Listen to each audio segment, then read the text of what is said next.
వ్యవసాయంలో ఏపీ అధిక వృద్ధి రేటు సాధిస్తూ ఉంటే ప్రతిపక్ష నేత జగన్ మాత్రం అవగాహన లేకుండా విమర్శలు చేస్తున్నారని మంత్రి సోమిరెడ్డి చంద్రమోహన్ రెడ్డి అన్నారు.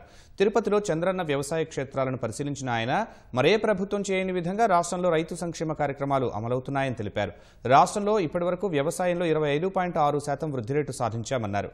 40 ఏళ్లకే పింఛనిస్తామంటూ జగన్ చేస్తున్న వ్యాఖ్యలు హాస్యాస్పదమన్నారు.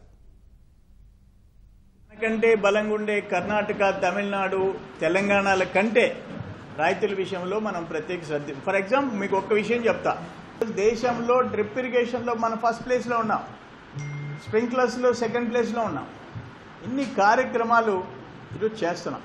కానీ కొంతమంది ప్రతిరోజు మీరు పాదయాత్ర చేసుకోండి, మీరు తిట్టుకోండి, మమ్మల్ని ఎట్లా తిడతారు, మీరు చంద్రబాబు నాయుడిని మమ్మల్ని పొగుడతారని మేము అనుకోవటం. బట్ స్టిల్ రైతుల ఆత్మస్థైర్యం దెబ్బతినే విధంగా రైతులు నాశనం అయిపోయినారు. రైతులు ఇదే ఈ 4 ఏళ్ళు రైతులకి ఏం చేయలేదంటే మీకు కళ్ళకి కనబడటం లేదా? రైతాంగం కోసం మేము 14,000 చిల్లర కోట్లు రిలీజ్ చేశాం. ఏదో చెప్పమానండి. 5 కోట్ల జనాభా ఉండే రాష్ట్రం 3 ఏళ్లలో 14,000 కోట్ల రూపాయలు రైతుల అకౌంట్లలోకి ట్రాన్స్ఫర్ చేసిన ప్రభుత్వం ఏదో చెప్పమానండి. మీకు చరిత్రలో 70 ఏళ్లలో ఆంధ్రప్రదేశ్లో ఎవరైనా చేసుంటే చెప్పమానండి. ఈ 4 ఇయర్స్లో, ఈ 3.5 ఇయర్స్లో 51,000 crores స్పెండ్ చేశాం.